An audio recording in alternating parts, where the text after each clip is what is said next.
Worksheet number 72 part 2 why do we fall ill. तो आज ज्ञान पूछ रहा है कि जिज्ञासा दीदी, इज हेडेक अ डिजीज़? क्या सर दर्द एक बीमारी है?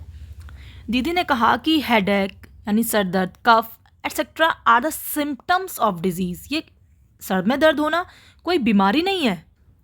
हाँ, ये किसी बीमारी के सिम्टम्स यानी उसके लक्षण हो सकते हैं।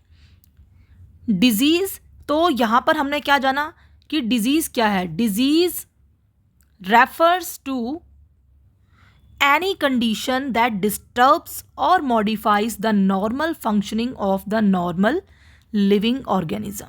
तो डिजीज़ क्या है? डिजीज़ एक ऐसी कंडीशन है जो हमारी नॉर्मल जो लाइफ है या नॉर्मल जो फंक्शनिंग है, हमारा ऑर्गन जो नॉर्मली काम करता है, चाहे वो हार्ट हो, लंग्स हो, किडनी हो, हमारा यूरिनरी ब्लैडर हो, हमारा ब्रेन हो, कोई भी हमारा जो बॉडी का अंग है या किसी भी लिविंग ऑर्गेनिज्म का, वो डिस्टर्ब है या उसमें कुछ चेंजेस हैं, तब हम कहेंगे कि डिजीज़ वो कि हाँ इसको कोई बीमारी है, हाँ जी इसको कोई, इसकी कंडीशन कुछ चेंज है तो इसका मतलब ये इसे कोई बीमारी है।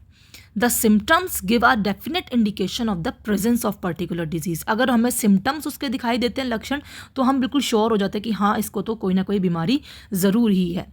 अब डिजीज़ यानी कि जो बीमारी है वो शॉर्ट टर्म, उसमें शॉर्ट टर्म भी होती हैं जैसे कोल्ड है, कफ है, और लॉन्गर पीरियड्स के लिए भी होती हैं जैसे डायबिटीज़ जो लंबे समय तक रहती हैं, और कुछ तो ऐसी भी होती हैं जो लाइफ थ्रेटनिंग होती है जिससे हमारी जान को भी नुकसान होता है।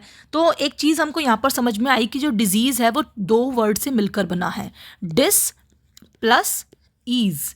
देखिए बच्चों, ईज़ क्या होता है? अगर हम कोई भी काम ईजिली कर सके तो हम कहेंगे this she is very at ease, मतलब बड़ी कूल है, बड़े आराम से सारा काम कर पा रही है। डिस मतलब अब वो काम आराम से या नॉर्मल फंक्शनिंग उसकी नहीं हो पा रही है, तो इसका मतलब उसको नया वर्ड आ गया, क्या आ गया? डिजीज़। तो आप इससे याद रखेंगे डिस ईज, जिस आसानी, किसी चीज़ को करने के लिए आसानी ना हो। आगे चलें। A person may have poor और गुड हेल्थ। किसी पर्सन की जो हेल्थ है वो अच्छी हो सकती है, कुछ कम हो सकती है, कम ज़्यादा हो सकती है, but being disease free is dependent on many factors.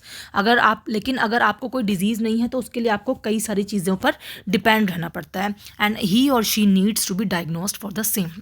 अगर उसको कोई बीमारी है तो उसका इलाज, उसका ट्रीटमेंट भी करना पड़ेगा।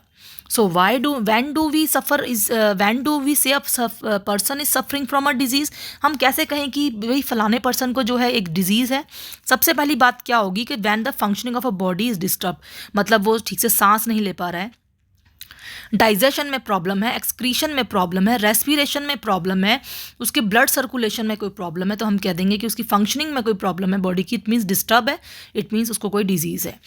दूसरा नंबर क्या हो गया कि व्हेन सिम्टम्स जैसे सर में दर्द, cough, fever, loose motion, vomiting, fits appears in a person, अगर उसकी बॉडी में ये सब सिम्टम्स दिखाई दे रहे हैं तब भी हम कह सकते हैं कि उसको कोई डिजीज़ है। कॉजेज़ ऑफ डिजीज़ के क्या क्या कारण हो सकते हैं? सबसे पहला आपको पता है कि पैथोजेंस, जैसे कि हमारा वायरस, बैक्टीरिया, फंगाई, प्रोटोजोआंस, वॉर्म्स, जो छोटे छोटे हमारे माइक्रो ऑर्गेनिजम्स होते हैं हमारे खाने में, हमारे कपड़ों में, हवा में, जहाँ हम उठते बैठते हैं वहाँ से हमारी बॉडी में आ जाते हैं, तो उसके कारण भी हमको डिजीज़ हो सकती है।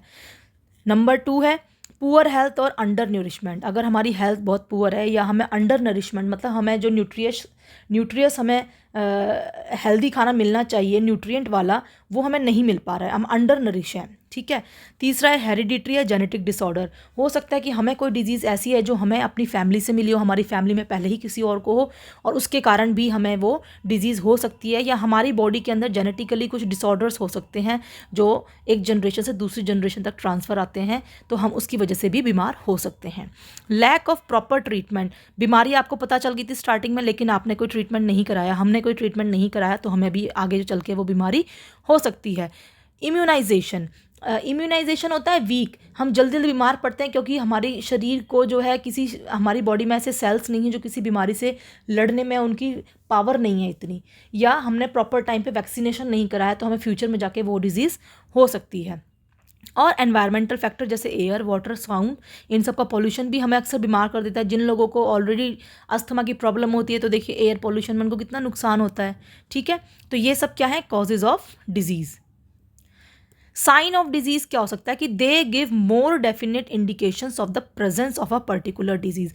अब पर्टिकुलरली कोई साइन ऐसा है जो पर्टिकुलर डिजीज के लिए ही रेफर की होता है, तो डॉक्टर क्या करते हैं, जैसे कि मान लीजिए किसी को खांसते खांसते खून आ गया, तो हमारे दिमाग में क्या आता है सबसे पहले, अरे इसको कहीं टीबी तो नहीं है। फिर हम डॉक्टर के पास जाते हैं, तो डॉक्टर कहता है अच्छा ये साइंस थे, ओहो चलो ऐसा करो इसका टेस्ट कराते हैं, अल्ट्रासाउंड कराइए, आप लेबोरेटरी टेस्ट कराइए। वो साइंस देखकर ही टेस्ट वगैरह या लेबोरेटरी टेस्ट डॉक्टर हमें रेफर करते हैं। फिर आता है symptoms of disease. Symptoms of disease are the indications that we feel as being wrong or unwell, जहाँ से हमें ये लगता है कि हमें कोई बीमारी हो सकती है। थोड़ा सा हमें ठंड लग गई, कफ हो गया, सर में दर्द, लूज मोशंस, तो ये सब क्या है, सिम्टम्स ऑफ डिजीज। ठीक है, क्वेश्चन पे आ जाइए। व्हेन कैन वी से a person is suffering from a disease, हम कब कहेंगे कि एक व्यक्ति जो है इसे जो है डिजीज है, तो हम कहा बताइए क्या है, यहाँ पर आपका ये वाला आंसर आ गया, हम तब कहेंगे। ये दो इसके पॉइंट्स हैं। ठीक है, नेक्स्ट क्वेश्चन है, is being healthy and being disease free same, क्या हेल्दी होना और डिजीज फ्री सेम, दोनों बातें सेम है? यही जो पिछली वर्कशीट में भी यही क्वेश्चन था, इस टाइप से ही। तो देखिए, अगर आपको कोई बीमारी नहीं है, अगर यानी कि आप डिजीज़ फ्री हैं, तो ज़रूरी नहीं कि आप हेल्दी हैं, क्योंकि डिजीज़ फ्री होने का मतलब है कि आप फिज़िकली फिट हैं, यू आर फिज़िकली फिट। लेकिन हेल्दी होने के लिए आपको फिज़िकली फिट भी होना चाहिए, मेंटली भी होना चाहिए और सोशली भी होना चाहिए। तो ये दोनों चीज़ें सेम नहीं है। ठीक है, what are the symptoms of disease, तो सिम्टम्स ऑफ डिजीज़ आप यहाँ से ले लेंगे, सिम्टम्स ऑफ डिजीज़ आपका ये आ जाएगा। What are the various causes of disease, various causes of disease आपका यहां से आ जाएगा। ये हो गया आपका आंसर नंबर 4।